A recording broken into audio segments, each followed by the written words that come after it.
Let's be real. Today's topic is about lust, and it definitely doesn't take us over automatically. It starts with one click, one time opening that private tab, one time hooking up with that one person, and eventually we're not controlling it, but it's controlling us. I'm most definitely not here to shame you, but I'm here to show you the truth. Lust doesn't just attack your body, but it rewires your mind and disconnects you from the source, which is Jesus Christ. In Matthew 5, verse 28, it states, "Anyone who looks at someone lustfully has already committed adultery within them in their heart." Notice Jesus isn't saying that it starts with the heart, or it doesn't start with you actioning someone, but all it starts with is just a little look. That one time you open that private tab, the one time you look at pornography, the one time you lust over that one person. You don't even have to physically do something. All it does is takes one look and you've already committed adultery within your heart. It doesn't start with an action, it starts with attention. What you allow your eyes to feed on, your mind will eventually start to crave. And what I like to always say is, what you feed grows and what you starve dies. So if you continue to feed sin and feed into lust, eventually it's going to continue to grow and take over your body.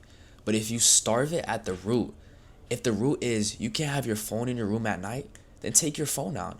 If you can't hang out with this one person and it's just you two alone, then stop hanging out with them. You have to have accountability and healthy boundaries in your life. You don't fall into lust, but you walk into it by what you keep entertaining. Every battle with lust was first a battle with focus. What are you looking at when no one's watching? That's where the real fight happens. In James chapter 1 verse 14 through 15, it states, "Each person is tempted when they are dragged away by their own desire and enticed. Then desire, when it has conceived, gives birth to sin, and sin, when it is fully grown, gives birth to death." This verse shows that temptation isn't just something small.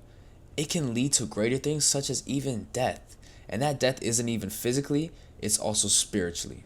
That's why lust is so dangerous. It doesn't start with one big decision. It starts with 1,000 small ones to the point where we keep ignoring it and it just stacks on top of each other and on top of each other and on top of each other, and eventually we just can't control it. It's like planting a seed and we water it every single day. Eventually it's going to sprout into a big tree, and how are you going to cut it down? You don't have the resources. In 1 Corinthians 10 verse 13, it states, "God is faithful. He will not let you be tempted beyond what you can bear. But when you are tempted, he will also provide a way out." That's not God saying that temptation won't come, but that's him saying that when temptation comes, he will always have a way to get through it. So the question is, will you take that way out? In Romans 12 verse 2, it says, "Be transformed by the renewing of your mind." So that doesn't mean to just stop lust, but that means to replace it with other better habits daily. That could be reading your Bible. That could be praying before you wake up.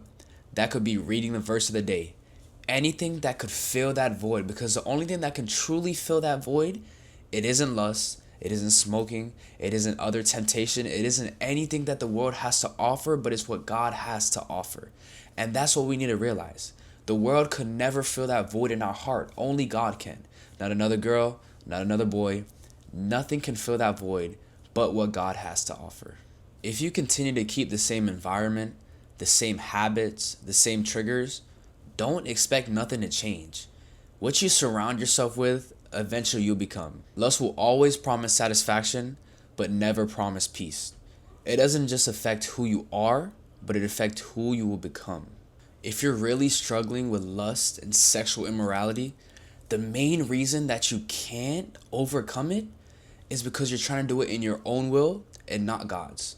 You can continue to do anything that you want to do, but if you're not leaning on God to come help you get over this thing, you will never truly get over it. You might get over it for a week, for a month, for maybe even a year. But when you ask God to help you, he can help you overcome it before a lifetime. Please, please stop living in this empty hole of lust. All it brings is bondage. It's literally a short, pleasurable amount of time that brings you a whole world of pain and suffering. Are you fighting lust, or are you feeding it when no one's watching? One leads to freedom and the other leads to bondage. And the only way that you can get over it, and the main thing that matters, is what you're doing when no one's watching. Lust takes and love gives. Lust is intimacy, without commitment. So today, don't lust.